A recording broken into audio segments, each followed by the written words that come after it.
સશક્તિકરણ એટલે કે વુમન એમ્પાવરમેન્ટ એ માત્ર શબ્દ જ નથી, તે એક આંદોલન, એક આવશ્યકતા અને એ જ પ્રતિબદ્ધતા છે જે દરેક મહિલા અને બાળકીને સન્માનપૂર્વક જીવવાની, પોતાના નિર્ણય લેવાની અને સમાજમાં પૂરતું યોગદાન આપવાની તક આપે છે. સદીઓથી મહિલાઓ ભેદભાવ, અસમાનતા અને જૂના માન્યતાઓ સામે લડી રહી છે, છતાં પણ તમામ પડકારો વચ્ચે તેઓ ઊભી રહીને આજે પોલિટિક્સ હોય, બિઝનેસ હોય, સાયન્સ હોય કે રમતગમત હોય, દરેક ક્ષેત્રમાં અવરોધોને તોડીને આગળ વધી રહી છે.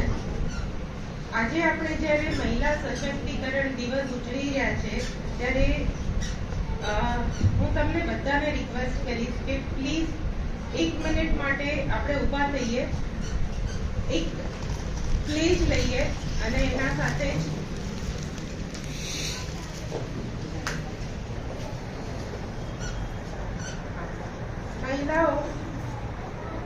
મહિલાઓના સશક્ત બનાવવા માટે હું આજે પ્રતિજ્ઞા કરું છું કે હું આસપાસની મહિલાઓને ટેકો અને પ્રોત્સાહન આપીશ. હું સમાનતા, સન્માન અને તમામ મહિલાઓ માટે તકો ઊભી કરીશ.